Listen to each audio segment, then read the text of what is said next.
এই ভিডিওটি তাদের জন্য খুব গুরুত্বপূর্ণ। যদি আপনি কোথাও জব করে থাকেন অথবা আপনি কোথাও জবে ঢুকবেন, এই 4টা পয়েন্ট গুরুত্বপূর্ণ 4টা পয়েন্ট আপনার সাথে শেয়ার করব।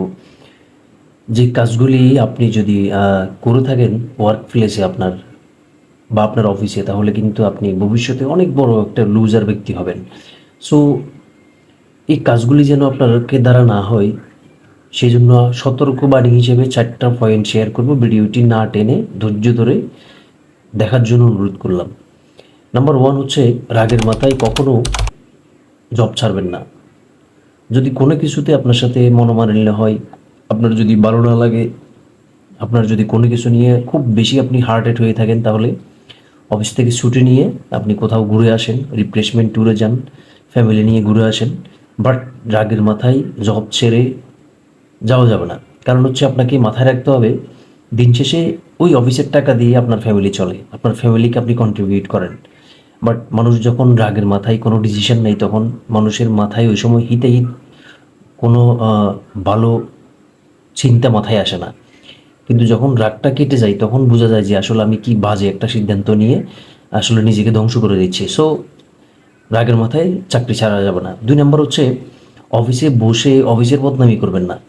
অফিসে বসে অফিসের বদনামি যদি করেন, একটা জিনিস মনে রাখবেন, অফিস এমন একটা জিনিস, দিন শেষে ওই অফিসে কিন্তু অফিসের টাকা দিয়ে আপনার ফ্যামিলি চলে, আপনি চলেন।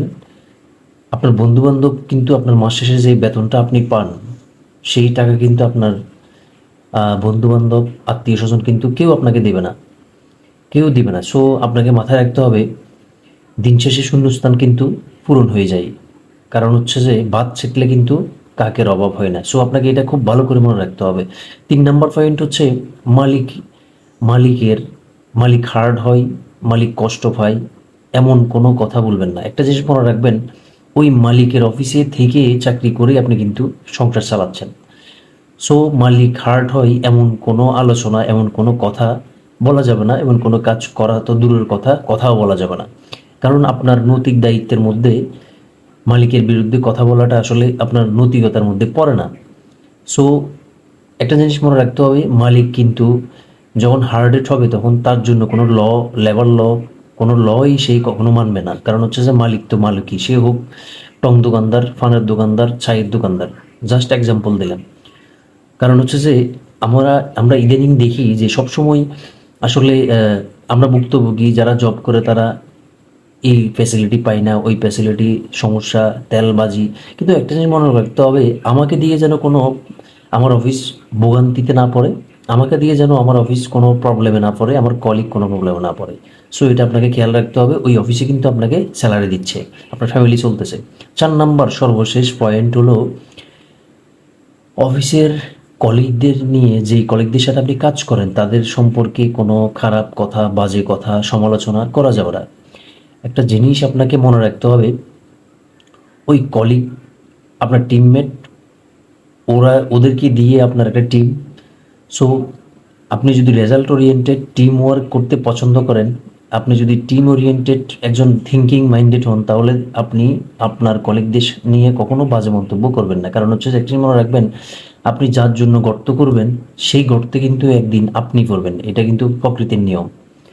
সো যে 4টা পয়েন্ট আমি আপনাকে শেয়ার করলাম, এই 4টা পয়েন্ট কিন্তু আমাদের বাংলাদেশের ম্যাক্সিমাম অর্গানাইজেশনে হয়ে থাকে।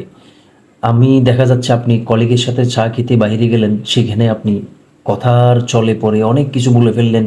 মিস্টার রহিমের সাথে আপনি চা খাচ্ছেন, আপনার আরেকজন কলিগ করিমের সম্পর্কে বলে ফেলতেছেন। একটা জিনিস মনে রাখবেন, এই কথাগুলো কিন্তু বায়াসড হবে। আপনি মনে করবেন না যে যাকে বলছেন সে এটা ভিতরে রাখবে।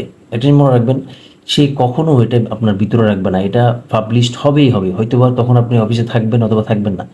ওই জিনিসগুলা একটা সময় বছর শেষে হয়তোবা আমরা কাউন্ট করি যে কেন প্রমোশন হলো না। একটা জিনিস কি, যারা সবসময় প্রতিবাদ করে, যারা সবসময় লাউড ভয়েসে কথা বলে, যারা সবসময় হক কথা বলে, হালাল কথা বলে, তাদের প্রমোশন হবে, বিষয়টা কিন্তু তা না।